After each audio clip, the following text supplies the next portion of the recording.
Good day everyone, my name is Doris Lucian Osawaboy.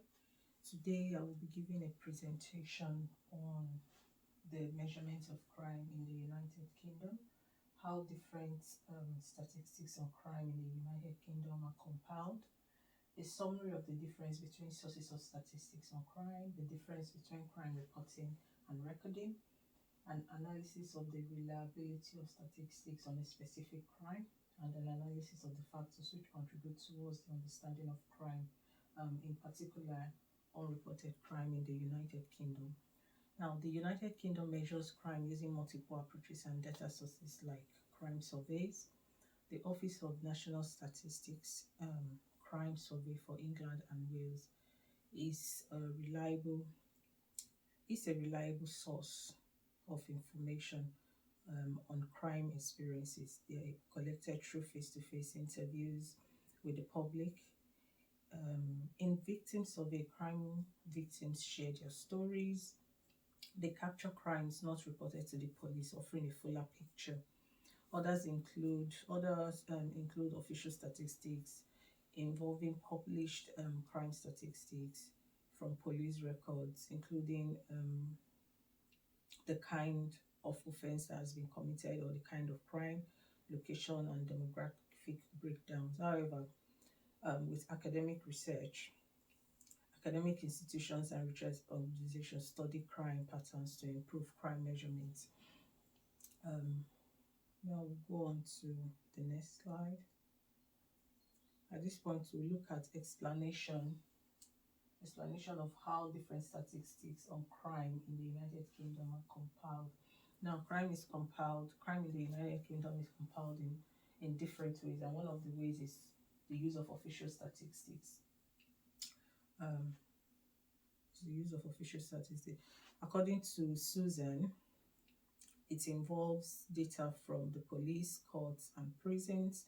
The Office of National Statistics annual report gives official statistics. The year ending March 2014 saw 7.3 million offences against families and residents of England and Wales. However, England and Wales crime rates fell 14% between 1981 and 2014. A respected government agency provides police, judiciary, and prison facts for its crime measurements. This method is more objective than the others because it doesn't employ self-reports, which may be biased against criminals, because they reflect their perspective. We'll move on to the next one, which is crime survey. Now, crime survey, it uses a face-to-face victimization survey that asks household inhabitants about a variety of crimes in the past year. Now, due to the COVID-19 pandemic, the face-to-face survey was halted in March 2020. A telephone-operated crime survey for England and Wales was created to continue measuring the crime. The face-to-face resumed data collection in 2021.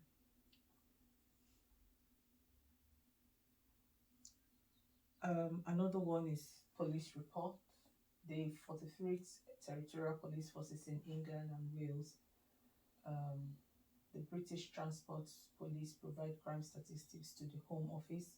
Academic research, the CSEW and police recorded crime are crucial sources of crime data in England and Wales, and academics researching these fields use these data frequently. Now, academic research is done by academics, done by professionals, done by researchers.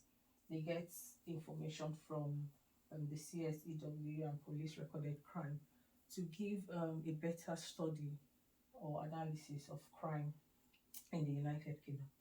Victim survey, it is a face-to-face survey that collects information from 50,000 households in the United Kingdom, which is selected randomly.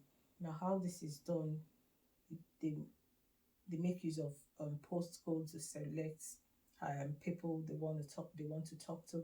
However, these people can decide not to not to participate in the research, which might be seen as a limitation to the research, which might be seen as a limitation to the research. Adults and children are questioned about their experiences with crime, and follow-up inquiries are used to ascertain their views on crime and the police, as well as to identify those groups at greatest risk. Next, we look at summary of the difference between sources of statistics on crime, one of which is official statistics and crime survey. Official statistics are generated from law enforcement agencies such as the police. They are used for law enforcement, police development, and resource allocation. Another one is crime survey. The crime survey gets data through interviews with members of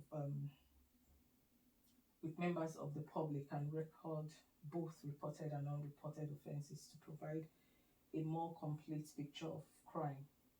This data is used for research and gaining an understanding of the scope of crime in our society. Police reports are So we go on to police reports. Police reports are official records kept by law enforcement authorities who use these records to track and solve crimes. On to academic research. Academic research examines crime through in-depth studies undertaken by scholars using police reports and victim surveys to provide a complete and objective knowledge. Now, victim survey. Victim survey interviews people about their criminal experiences to collect reported and unreported offences. We're going to be looking at differences between reporting and recording.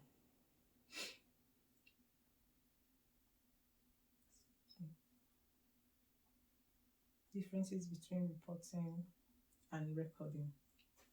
Police in England and Wales have been criticised for failing to record hundreds of thousands of offences. When a crime is reported to the police, officers may conduct an investigation, but it will only contribute towards Home Office statistics if they record it as a crime. Now, reporting a crime.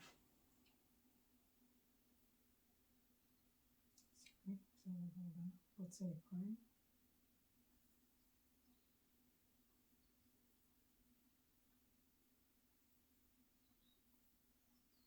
Okay, back to it. Pardon me for that.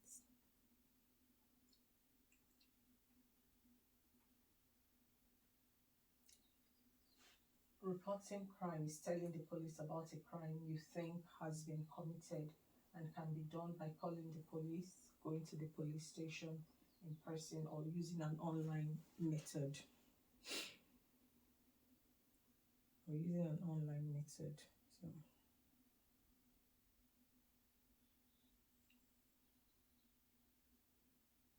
Police Force database have revealed that some violent and sexual offences have not been counted when a crime is reported to the police. Officers may conduct a thorough investigation, but sometimes if it is not recorded, then it can't be traced. Data cannot be used for analysis.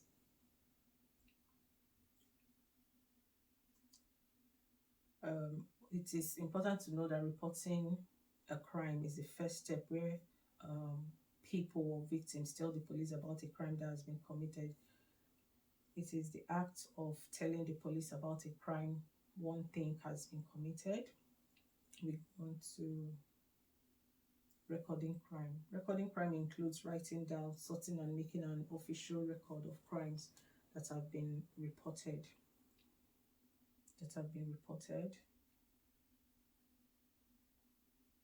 It includes writing down all the details of what happened, gathering proof, putting the crime into categories, and giving it a unique reference number. This unique reference number is important when going to court with a crime.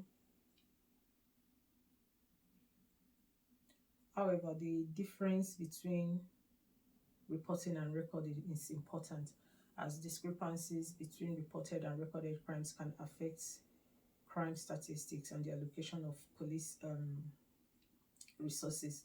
Also, it helps ensure the accuracy and consistency of crime data, as highlighted in a 2014 report by Home Affairs Select Committee of the United Kingdom, which identified strong evidence of underrecording in some cases affecting crime rate statistics.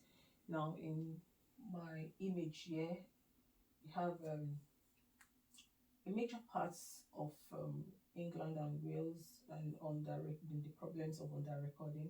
It's an estimated percentage of reports that are not recorded by police forces. Now we move on to analyze the reliability of statistics on a specific crime. Paddington 2014 observed there was a rising level of public concern regarding the veracity of crime statistics, particularly those derived from individual police departments. In January, the UK Statistics Authority published a report concluding that the authority has removed the National Statistics designation from statistics based on recorded crime data. Based on recorded, Her Majesty's Inspectorate of Constabulary or other appropriate bodies can demonstrate that the quality of crime data has improved. That's the only way it will be returned. The Statistics Authority has confirmed that crime statistics derived from sources other than recorded crime data are not affected by this downgrade. Now, depending on a variety of factors, the dependability of crime statistics can vary, and the dependability of statistics on a particular crime hinges on a variety of factors. Factors such as underreporting by police,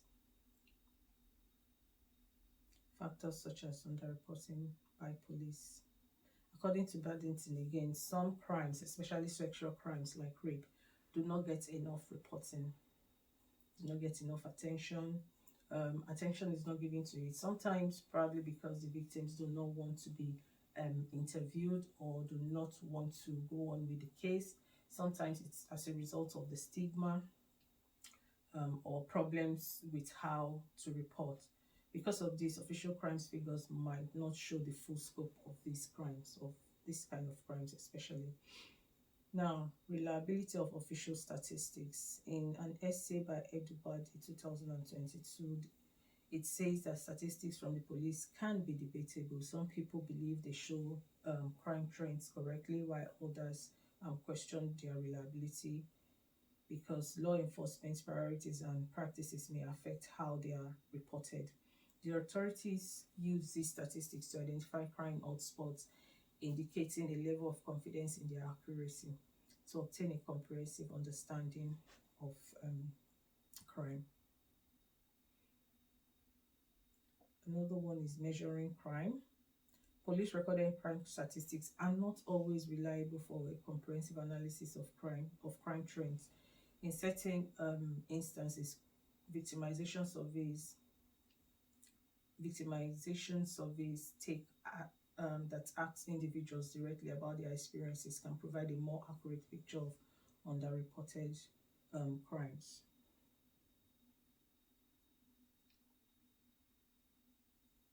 Let's look at factors which contribute towards an understanding of crime. One of such factors is the biological factor. Under the biological factor, we'll look at genetics. Now, genetics, the Ministry of Justice in 2009, in its strategic policy brief, opined that the relationship between criminal behavior and genetic variables has been the subject of much research. It is possible that certain people have a genetic predisposition that makes them more prone to criminal tendencies. However, genetics alone rarely decide whether someone would engage in criminal behavior or not. However, nevertheless, it cannot be overruled. The other one is neurotransmitters. Neurotransmitters are involved in the process of controlling behavior and mood. Neurotransmitter imbalances have the potential to contribute to impulse or violent behavior, both of which can relate to potential criminal activities. And lastly, under biological factor is brain structure and function. In criminology, neurology and brain structure are also examined. Certain deviant behaviors, particularly those relating to impulse control and decision making, may be linked to variations in brain structure or function. Now we'll move on to other factors. Other factors include psychological factors. Psychological studies of genes and society explain criminal behavior and prevent reoccurrence. There are questions concerning these. Do criminals have inherited genes, or does society produce them? Many theories and research on criminal conduct focus on the nature and nurture debate, in which case, are criminals born the way they are, or do they grow up to learn such habits or violent activities?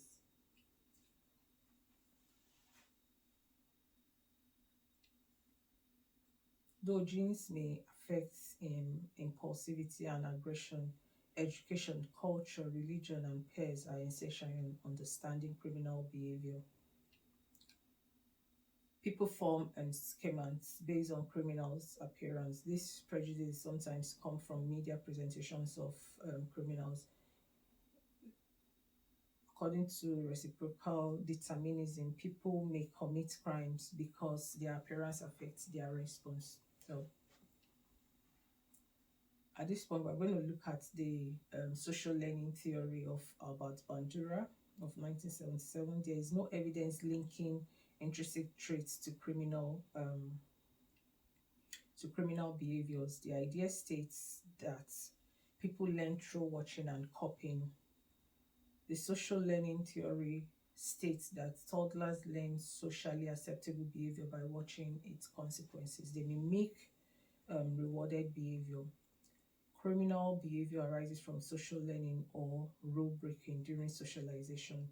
Young children look up to their parents, and research shows criminal offsprings are more likely to come from criminal parents. For instance, 40% of sons of criminal fathers were convicted, compared to 13% of sons of non-criminals, according to Osborne and West, which was in 1979. Now, sociological factor says that crime is influenced by external factors such as the neighborhood experience, peer group, and family.